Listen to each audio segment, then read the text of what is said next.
we're in this series, and we're talking about this idea of God going off script, right? And I had the opportunity to open the series like 100 years ago, it feels like now, but we were talking about how God, life is more like improv than it is like a pre-scripted thing where you got to memorize these lines and know where to be and make sure you're in the right spot or God's not going to like you. No. God sometimes invites us into this thing called life.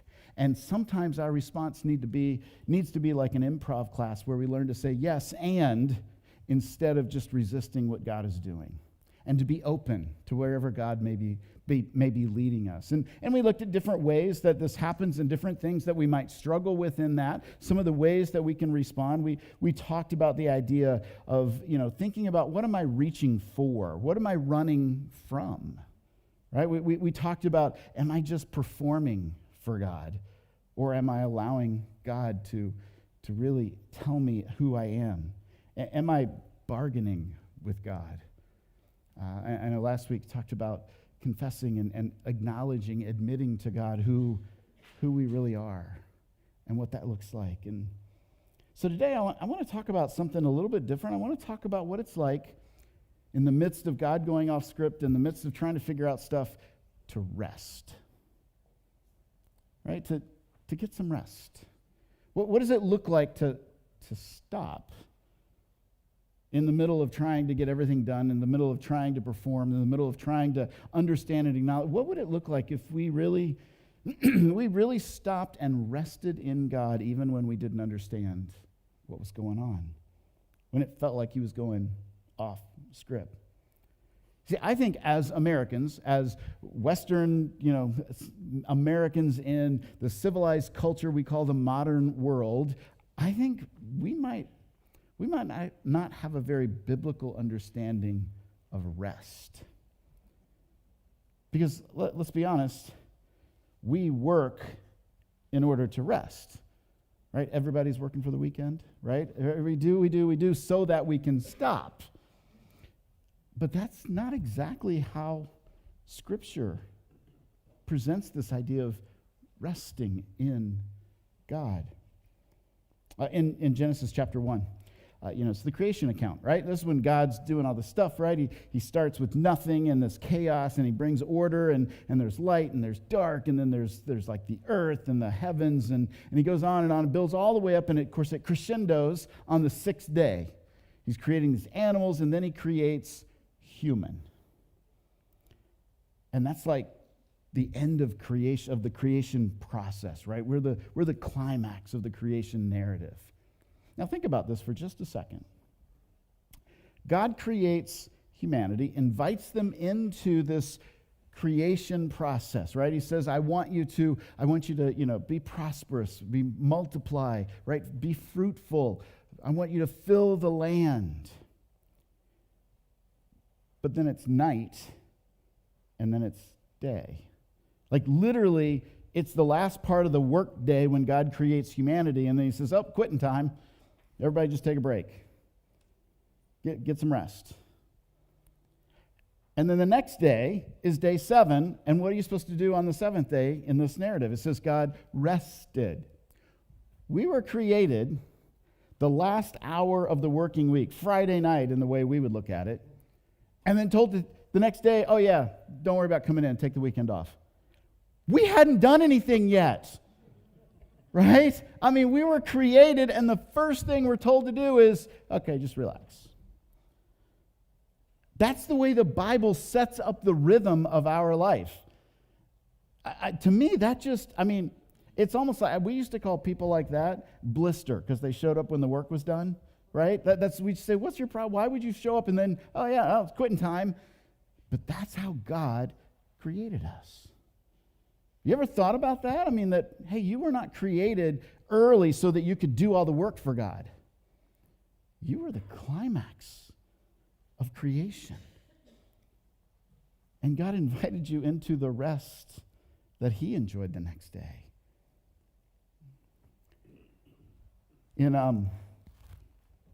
In 1 Kings, there's another incident of this idea of rest.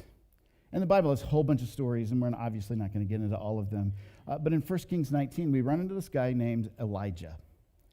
And Elijah is an interesting character, all right? He is, let me give you a little bit of background here. He's a prophet, and he was probably one of the most powerful prophets. Even on the later when Jesus is around, right, he takes the 3 disciples up to we call it the Mount of Transfiguration, and what happens, Elijah and Moses show up and meet with Jesus. So Elijah was kind of a big deal. So Elijah is this prophet, but he's a prophet at this time. This is probably in what would it be, about the 900 to 800 kind of time frame, right, BC. And he's a prophet to the northern kingdom because Israel had been, they screwed up, basically, is what they did, right? And there was some infighting, civil war. They ended up splitting. The 10 northern tribes formed what they called Israel. The 2 southern tribes created Judah. And Judah, the very middle of it, was Jerusalem, which was the capital. So they kind of were the more powerful of the 2, even though there were more of the other. And Israel, Elijah was called to these 10 tribes up there to talk to them, to share with them what God is telling them to do, because all the kings of the north were terrible. Like, not just bad, like evil. And Elijah is trying to talk to this one named Ahab, right? And he calls him out, and he says, you're leading the people to do sacrifices the wrong way. They're worshiping the wrong gods. You're doing this. And, of course, he's married to this lady named Jezebel. Now, she was literally the original Jezebel that we talk about, when we say someone's a Jezebel, well, we're talking about her, all right? She was horrible. And so Elijah calls him out and says, hey, we're going to have a little meeting, and we're going to see who's actually God, the one you worship or the God of Israel, of Isaac, right, Abraham and Jacob. And they have this big showdown on Mount Carmel.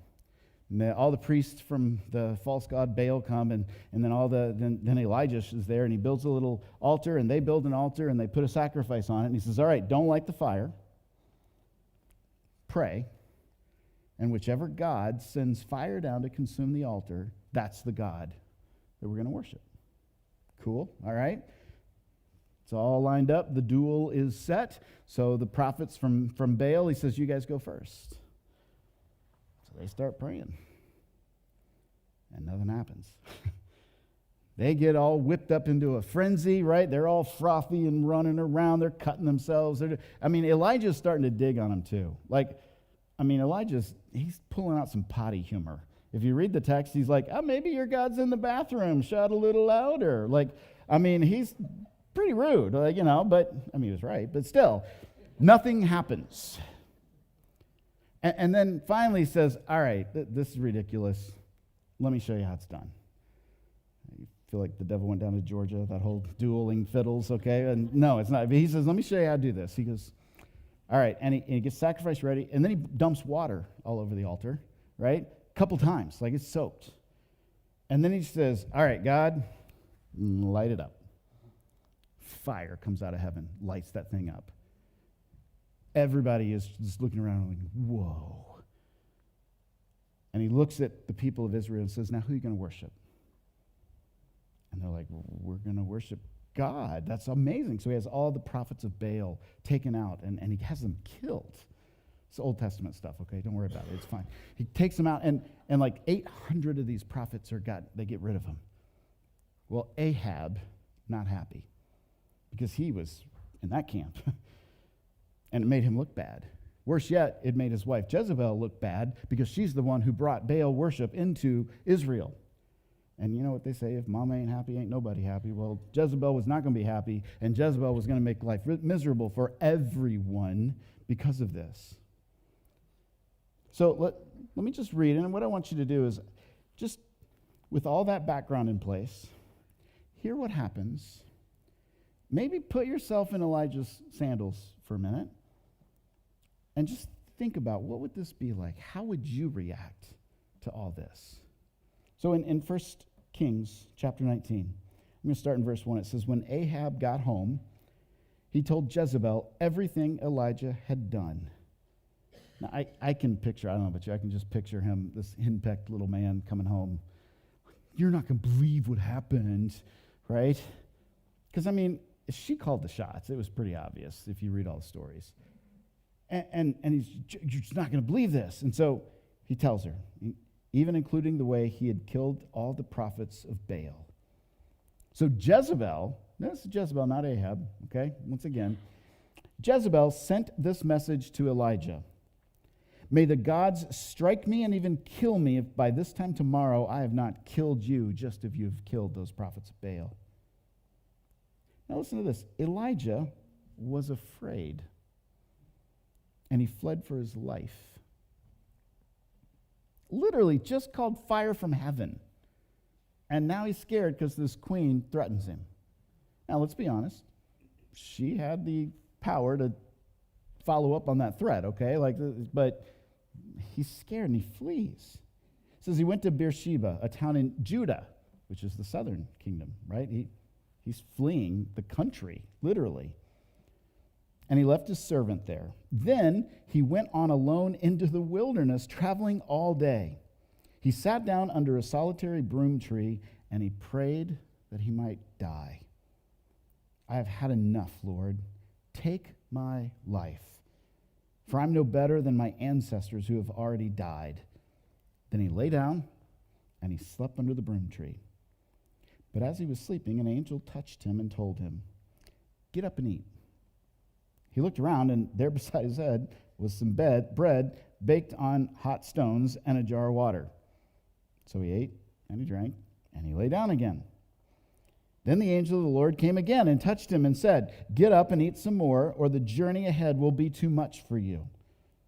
So he got up and ate, and he drank, and the food gave him enough strength to travel 40 days and 40 nights to Mount Sinai, the mountain of God. Just Mount Sinai, that should ring a bell. Okay, if you're following along in the story, you know Mount Sinai, that's where God created the covenant between he and the people of Israel. That's where, Moses went up on the mountain and God carved into stone the outline of the covenant that he had with the people. We call it the 10 Commandments, right? And he comes down, and this is where God met the people, and so God says, that's where I want you to go. And there he came to a cave where he spent the night. But the Lord said to him, "What are you doing here, Elijah?" Now, I don't think God was asking him, "What are you doing here?" because God didn't know. I think it was more of all right, you were running scared after seeing an amazing example of my power from this woman who's threatening you, even though you have me on your side. And you ran and ran and ran until you left your servant in one place, and then you went a whole nother day out into the middle of nowhere, and you prayed to die. I told you to take a nap, eat some food, and then you came here. Tell me what's going on. Why are you seeking me here? And then God does something amazing. He says, I'm gonna come and visit you. And he takes him up to the top of the mountain. He hides him, and there's this big wind, and there's a storm, and there's fire, and all this stuff. But God's not in any of that. Then all of a sudden, it's calm, peaceful. And Elijah steps out, and God speaks to him in a gentle whisper. Not in the sound and fury of everything, but in a whisper. Even though he was running scared, even though he was really suicidal, even though he thought God had gone completely off script and there was no way that God could get him out of this mess with the queen, God shows up and he reveals himself. But not in the busyness, not in the craziness, but in the quiet. Sometimes the best thing we can do when it feels like God is going off script and the world has become as chaotic as you can imagine is take a holy nap.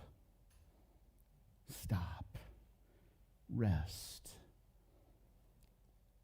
Get your bearings again. Recalibrate yourself.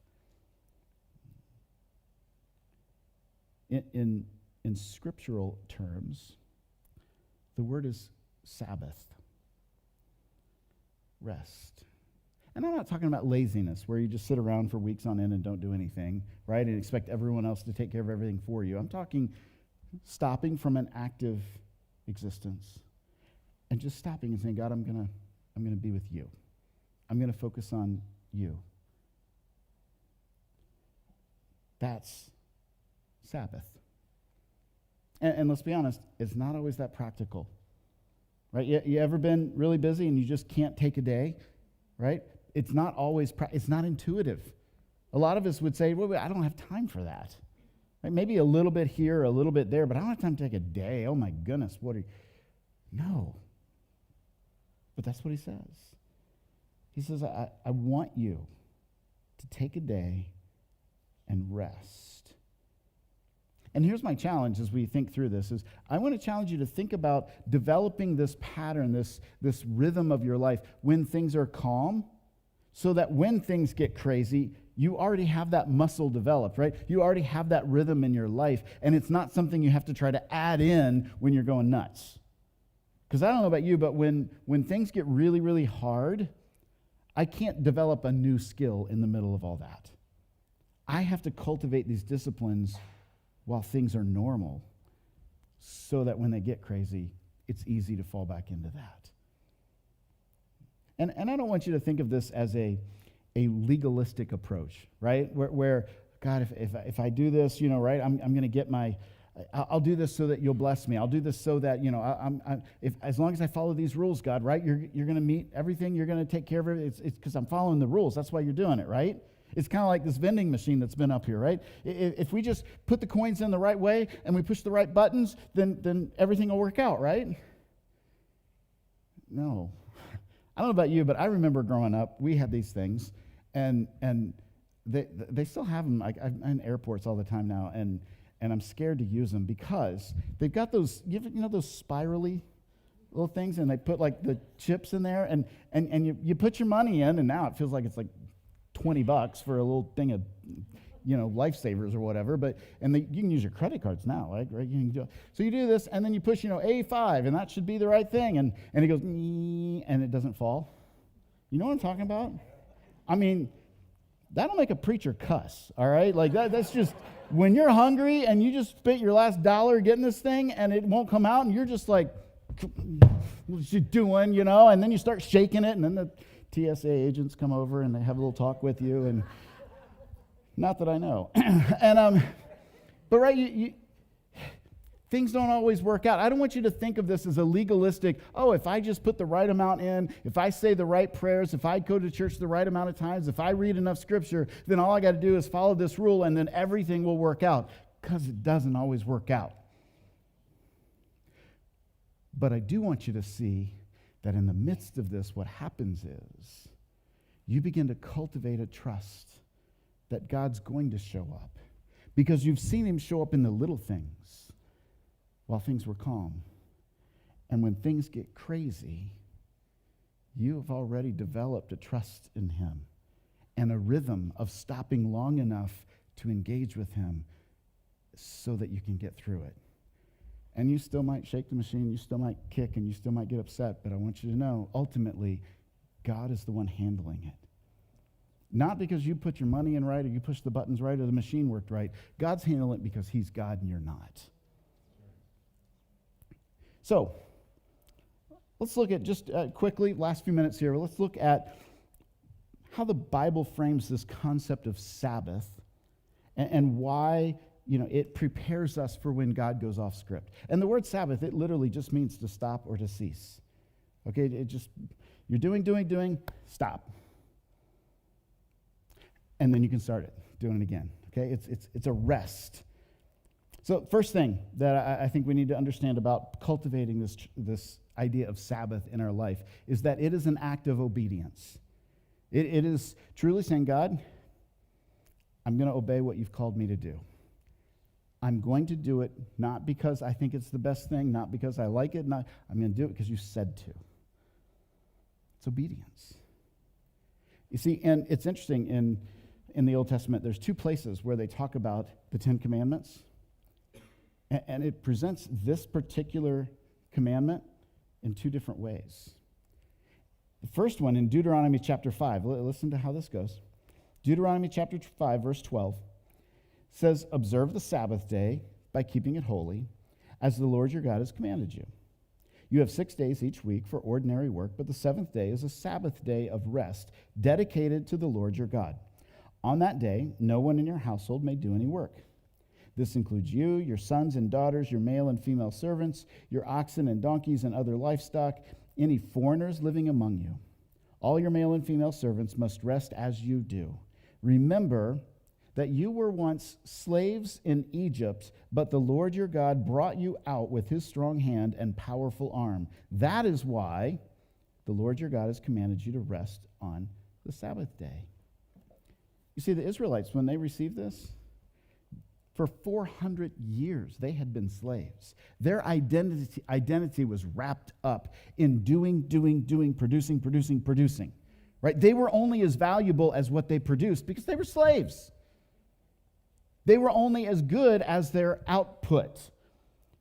And they didn't get a day off because guess what? You don't rest the machine, right? That's all they were to the Egyptians. Because as long as they keep working, they keep producing. And that's where their value was. And God says, I got to break you of that. Because you aren't what you produce. Your value is not tied to what you do. It is tied to who I say you are. And the only way that you're going to truly break a generational process here is to create a rhythm where every 6 days, on the seventh day, you stop producing. So that you understand that's not who you are.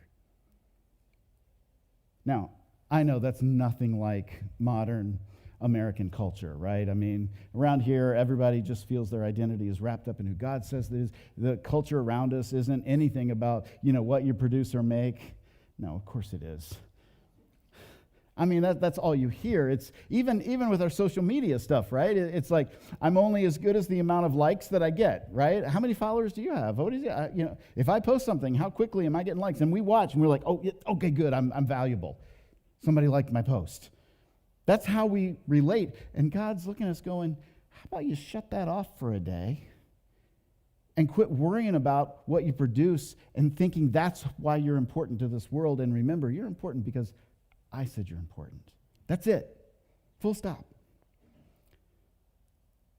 And that's sometimes hard to embrace, right? I mean, we are usually in this world all the time, and your boss is not going to necessarily agree with this.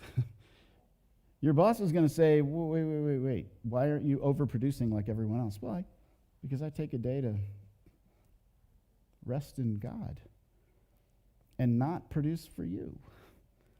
Because you're not God, and neither am I.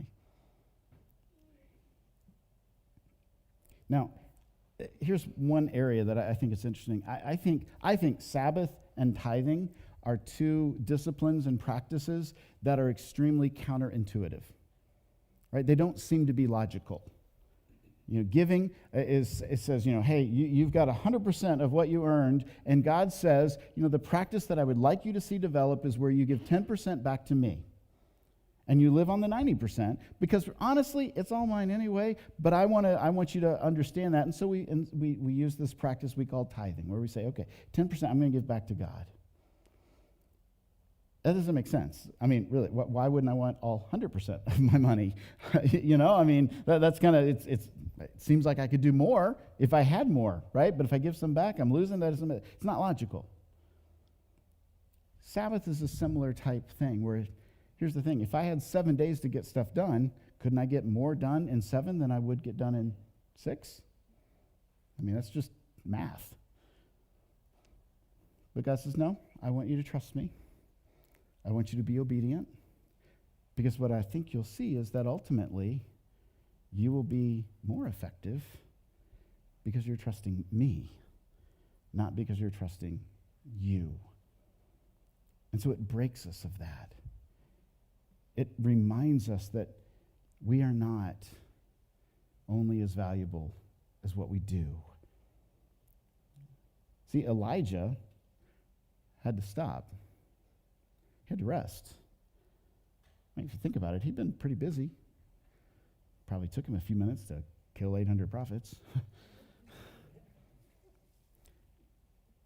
He needed to stop and realize it's not him changing Israel's hearts. It's God. And he needed to rest and refocus his attention on God. It's an act of obedience. I think, second of all, it's an act of worship. It's an act of worship. It's stopping and saying, God, I'm just going to acknowledge you're God and I'm not. I'm going to take a day and not produce because I'm going to trust you to show up. Because I believe you're God. Now, I said there were two places where the Ten Commandments are, that whole narrative is told. The second one is actually before Deuteronomy in Exodus 20. And this is probably the one most of you are familiar with. If you watch the old Moses movie, the Ten Commandments, right? He comes out and all this stuff. Okay, that one's taken from Exodus. Listen to what the Exodus, how it relays this one commandment about Sabbath. It says, remember to observe the Sabbath day by keeping it holy. You have 6 days each week for your ordinary work, but on the seventh day is the Sabbath day of rest, dedicated to the Lord your God. On that day, no one in your household may do any work. This includes you, your sons, your daughters, your male, your female servants, your livestock, and any foreigners living among you. Sounds kind of like the first one, doesn't it? Here's where it changes. For in 6 days, the Lord made the heavens, the earth, the sea, and everything in them. But on the seventh day, he rested. That is why the Lord blessed the Sabbath day and set it apart as holy. Had nothing to do with slavery. Had nothing to do with their identity. It had to do with worshiping the God who created everything. Now, I don't think these are contradictory or conflicting. I think it's just two different angles of seeing why God would give this command. One, to remind us who we are. The second one, to remind us who he is. And so we stop and we honor God by remembering his rhythm of creating. The rhythm that he instilled into us, into all of creation. And we honor God as God. We step back from the daily grind and say, God, today's yours. And we're going to have some fun. I'm going to enjoy it. I'm going to be in your presence. I'm going to seek you. I'm going to talk to you. Because in the middle of the week, when everything's going crazy and it's really busy, sometimes it's hard. It's hard to stop and just spend some time with God. And so he said, I know that. I understand that. So take a day. Just dedicate the day to it. Help your family enjoy it. Enjoy your family. Crazy thought, I know. But enjoy it. Take that one day where we don't call the shots. And we remember that God is the one calling the shots. Sometimes I wonder if God doesn't go off script on us sometimes simply to shake us up so that we have to stop and remember who he is. Like, I'm just thinking back, and obviously we have 2020 hindsight. I don't even know if we have 2020 hindsight, but looking back over the last few years with the pandemic, the shutdown, the mask, all the junk that went on, and it was some of it was terrible, okay? But I do remember as we were people started reflecting on it, and they're like, well, the one silver lining in this is, well, I got to know my family again, right? I spent some time at home. I was able to rest a little bit because I couldn't go anywhere. I wasn't going to put a mask on just to go down the street to the I was like, no, we'll just wait, And so we took our time, and things slowed down. Did you know, like, ecologically, things happened on the earth like that? The canals in Venice, which are notoriously disgusting, because for like 6 months no one was on them, they cleaned themselves up, like naturally got clean. They're nasty again now because we got back on them. But you see, something about that. There was a reset that happened. And we kept looking, remember, like now we're looking back, remember in the pandemic when we had game night at home and we played with the kids and we did things and people weren't always out going somewhere doing something. And we look back at that, and I wonder if maybe That wasn't a stop of the old stuff and then, kind of like, oh, look, here's a picture of what could be when heaven gets here. What if God was saying, that's actually supposed to be the norm? What you're doing is crazy. The way you're living, the pace that you're living at is, I didn't create you to live like that. I wanted you to enjoy your life, enjoy your family, enjoy having enough time to stop and breathe and enjoy the world around you. I gave you a system that said take one day and just stop, but you kept going and going and going and going and going, and it took a pandemic for us to realize, oh wait, there is something better if I'm willing to live by God's way. You see, it is an act of worship because it's saying, God, I trust that you're in charge. And I'm gonna acknowledge that. I'm gonna live in a way that others look at me and go, why do you take one day and not accomplish anything? Because I'm spending time just acknowledging who God is, my God, my King, the one I want to follow, the one I want to be with, the one I understand. And they're like, well, you're nuts. Yeah. But man, my life has meaning. It has purpose. I feel it. And we can share that. Which leads to the last thing. It is an act of trust.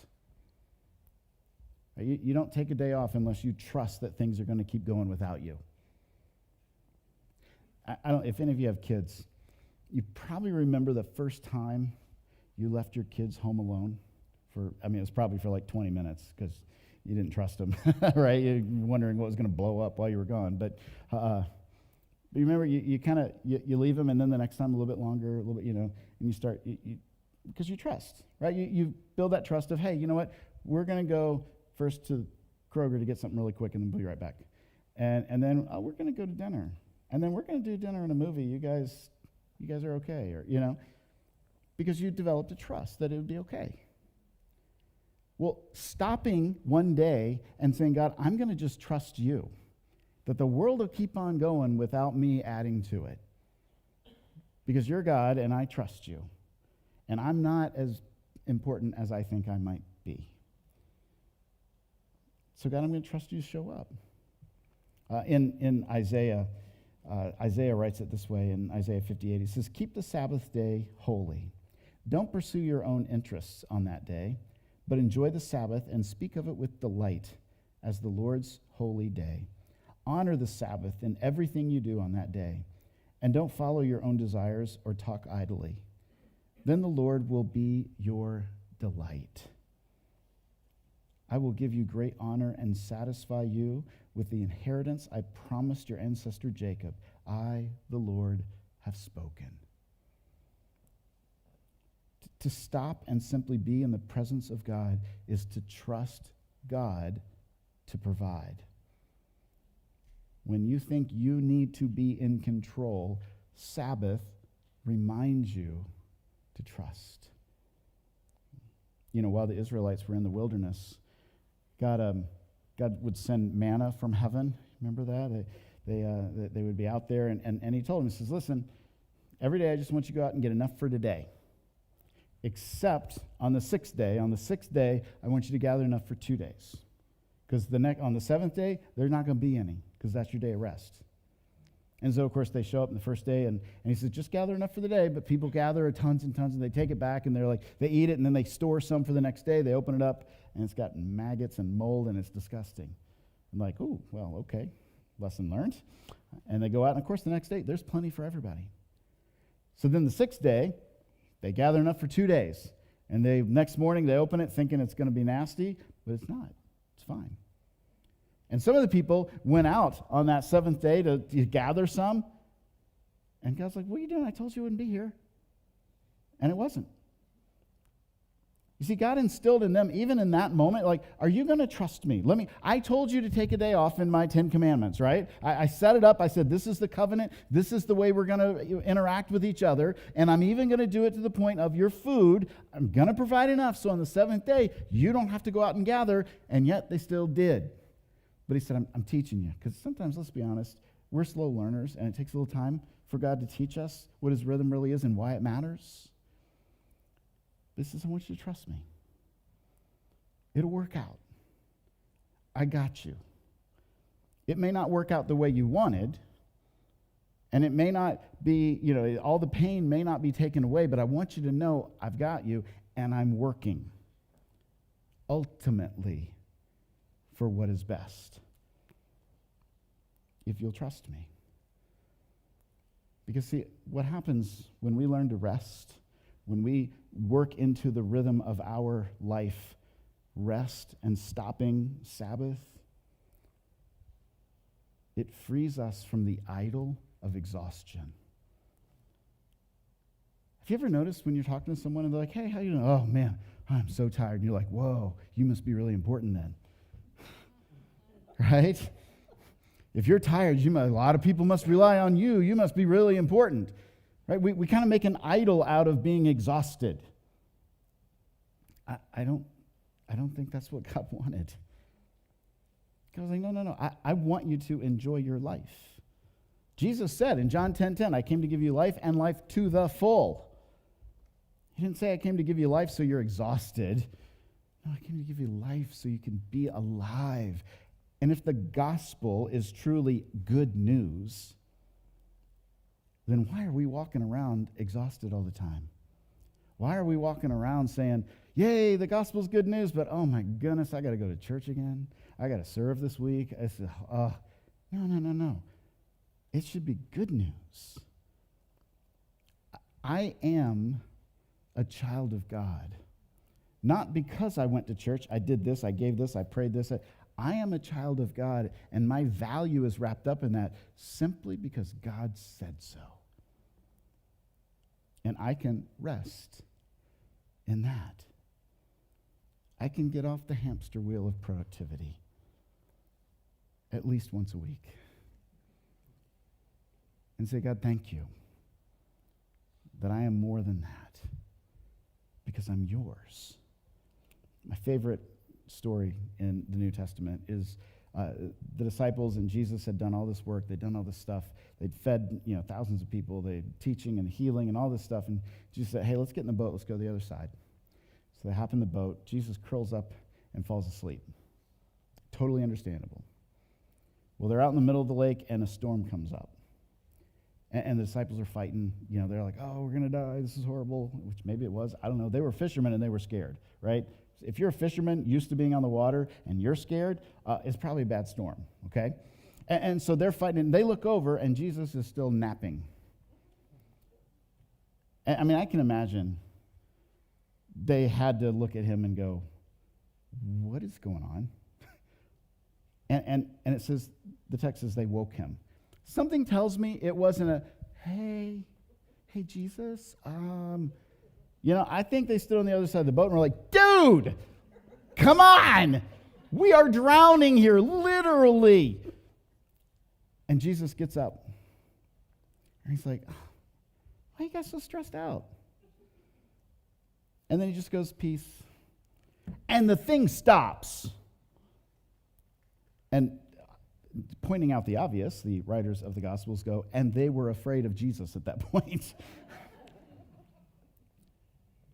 But I love that because in the midst of a storm, because Jesus knew who he was, he knew who God was, he knew what God was doing, he could sleep. He could rest because he trusted God.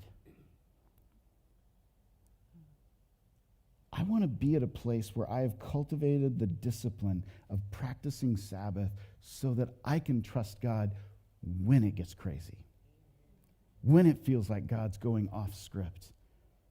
Because I've been doing it all along, and I've developed that discipline. But it takes trust. And so my challenge to you is, how will you start cultivating a rhythm of rest? Saying, God, I trust you. I'm going to be obedient, and I'm going to worship you. And one day a week, I'm going to pause and say, yes, Lord, here I am. Let's just hang out. Will you trust him that much? Let's pray together. Lord Jesus, thank you that we can trust you. I know sometimes that's hard, and sometimes you don't always do what we expect you to do. And it can be a little frustrating, God, I'm not going to lie. There have been times in my life where I've asked you to do something, I've asked you to show up, I've asked you to respond, and you don't show up the way I wanted you to. And I get a little ticked off at you at that, I'm not going to lie. But you know that. And you just invite me to take a holy nap. Relax. Trust you. Father, I pray for the people in this room, the people that are watching online. God, I pray that they would lean into resting in you. May they sense your presence in a new way. And if today is the day that they need to say, you know what, I've never actually trusted you to be the king of my life, the Lord of my life, then may this day be the one where they say, Lord, I'm yours. I trust you. I will follow you. Lord, give us rest in a crazy world, and we will give you glory. In Jesus' name, amen.